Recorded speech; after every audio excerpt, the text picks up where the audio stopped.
At Wheat U on August 5th in Wichita, Kansas, meteorologist Mark Bogner addressed a common concern for wheat producers: rain. Farmers want to know whether we are finally coming out of the drought that has affected much of the high plains and what weather patterns are expected for the fall. We had a lot of hopes earlier in the season that we were headed for a big El Nino that was going to break the drought that we've been stuck in persistently for the last 5 to 7 years. But latest indications are that it's going to be a fairly weak, fairly low impact El Nino. And so unfortunately, while we are expecting above normal precipitation through the fall and maybe even into the winter, that's about as far as it goes. And as you know, droughts aren't made overnight and they aren't broken overnight. So we really need a several year event to really get our subsoil moisture built back up. So there's a little hope, but unfortunately it's not looking as good as it was a few months ago. Bogner stresses that cooler, wetter weather this fall can cause different challenges for producers. Yeah, and what's going to be interesting in the fall is if we do have a cool and wet fall, then the challenges might all of a sudden become getting the crops out of the field if it stays cool and wet, and also getting the seed in the ground for the hard red winter wheat. If you've got if you don't have big windows of opportunity for good field work in the fall, it can have a negative impact as well.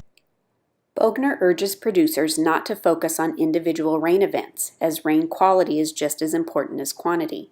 To end the drought, we need a prolonged period of wet weather. A sustained weather system could dramatically affect weather over the wheat belt and help replenish subsoil moisture.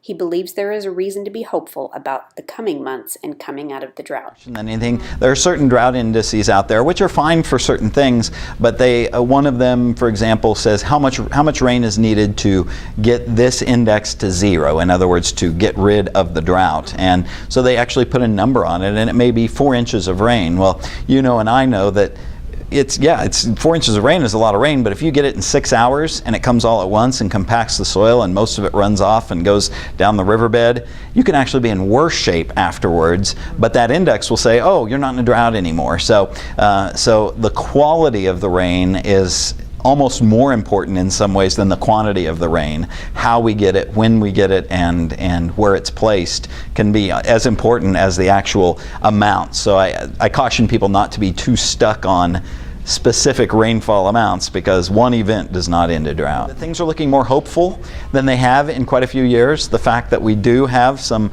above normal precipitation in the forecast for 180 days straight. I mean, it's been a long time since we have been able to say that. So there is some hope for the future. And another thing to keep in mind is that climate models are, like other weather models, can be wrong.